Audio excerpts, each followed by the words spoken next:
Rapprochez-vous, mesdames et messieurs. Tout de suite, la réalité sur le logement à Paris. On va tous ensemble se poser la question, est-ce que se loger à Paris, c'est une utopie? Donc on va voir ça tout de suite. Alors, on va se demander d'abord si c'est possible de se loger dans le privé. Alors qu'est-ce qui se passe dans le privé en ce moment, de nos jours là?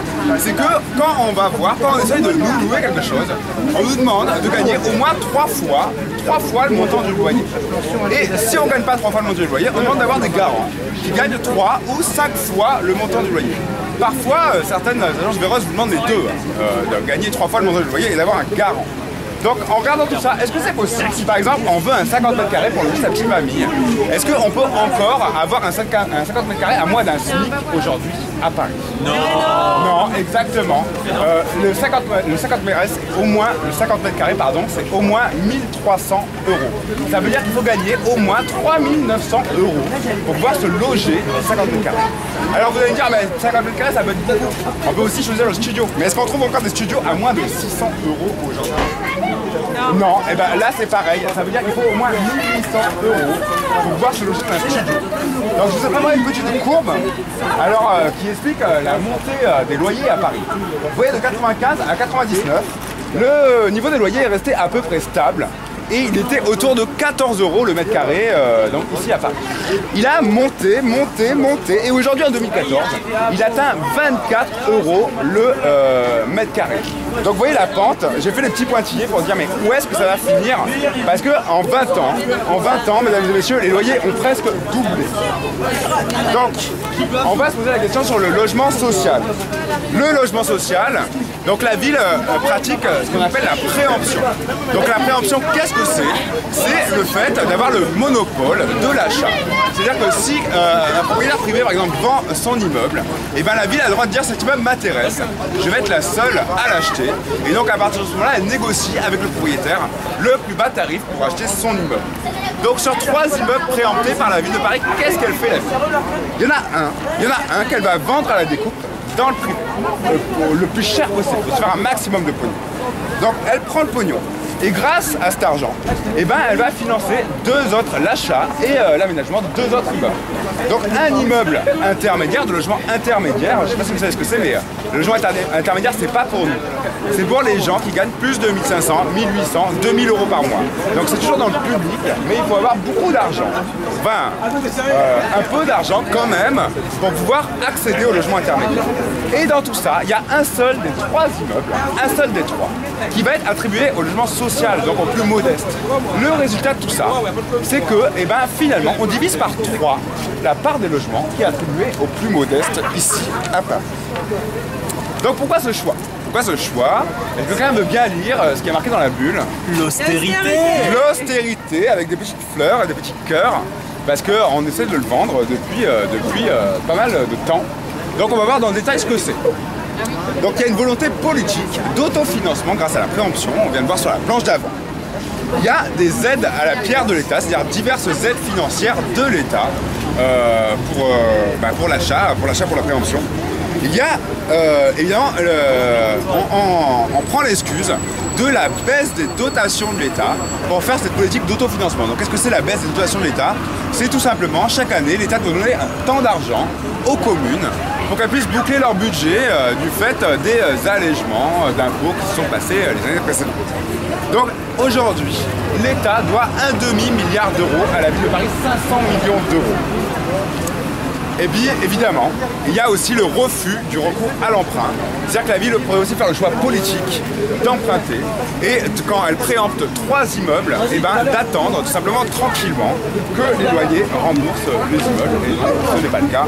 La ville de Paris est très riche, elle peut emprunter beaucoup et elle refuse de faire ça. Donc maintenant on va se demander si c'est possible de se loger dans le public. Donc vous avez vu, les spécialistes se targuent d'avoir fait 70 000 logements sociaux dans leur 2 mandatures. Donc on va dire ouais 70 000 c'est énorme, félicitations, tout machin. Sauf que quoi, en vérité, combien de demandes de logement social, est-ce que ça suffit ça? Il y a 200 000 demandes de logement social. Ça veut dire qu'ils n'ont même pas créé le tiers de la demande qui existait. et après ils disent qu'ils sont contents. Donc résultat, qu'est-ce que ça fait tout ça? Qu'est-ce que ça fait? Eh bien ça fait qu'il y a une dégradation des conditions de logement.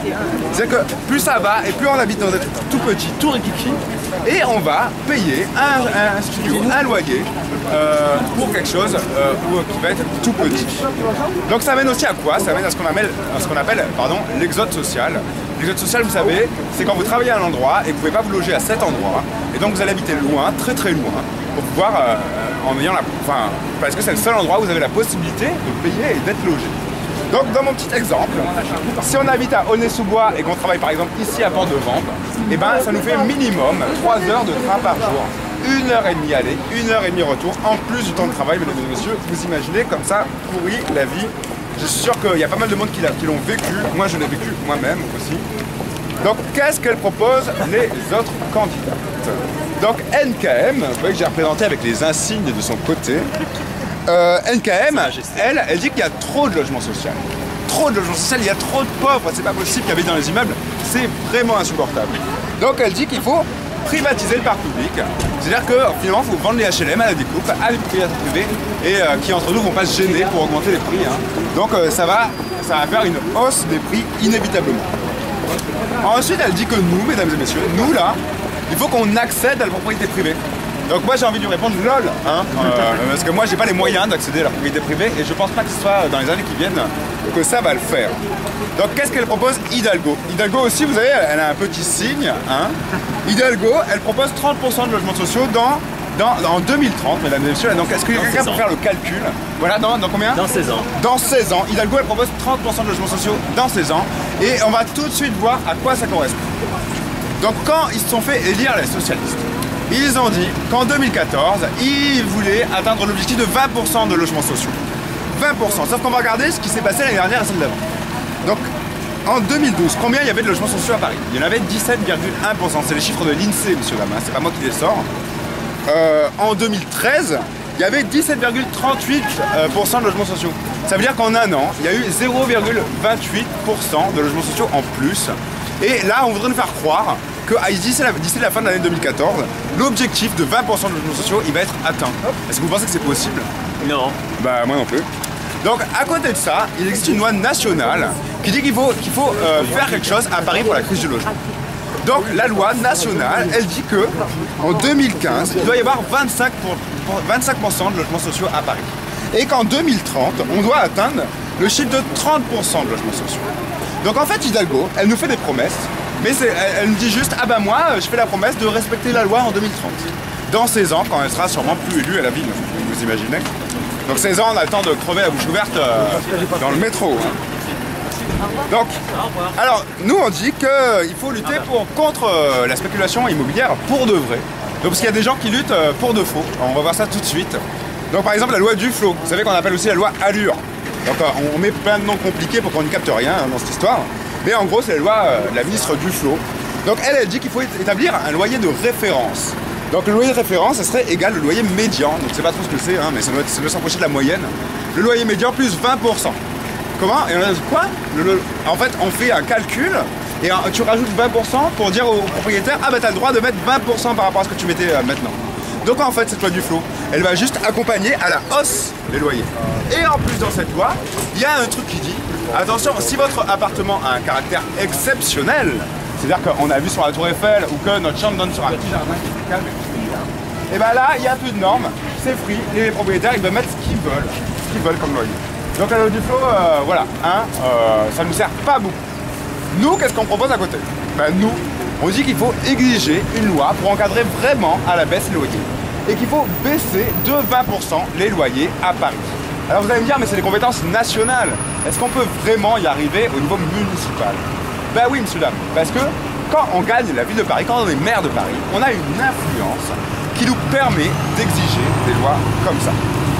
Donc, hop, on passe à tout de suite, on va finir. Donc nous, on est le front de gauche, et avec le front de gauche, qu'est-ce qu'on vous propose? On vous propose la réquisition des logements vides à Paris, il y en a 100 000. La loi existe, messieurs, dames. La loi de réquisition existe et elle n'est tout simplement pas appliquée. 100 000, c'est la moitié des demandes de logements sociaux actuellement sur Paris. Vous imaginez tout ce qu'on pourrait faire juste en appliquant la loi de réquisition? On propose aussi de réhabiliter thermiquement les logements. C'est-à-dire que vous connaissez tous quelqu'un, peut-être même vous-même, qui habite dans un logement où en hiver on a froid malgré le fait qu'on chauffe. Donc on se ruine à chauffer, ça se rajoute sur notre loyer, à nos frais, et on a quand même froid. Est-ce que c'est une vie, monsieur dame? Un logement qui est plein de trous, qui est percé comme un gruyère et dans lequel on a froid l'hiver. Donc on propose de réhabiliter thermiquement les logements. On dit aussi qu'il faut encadrer à la baisse les loyers commerciaux.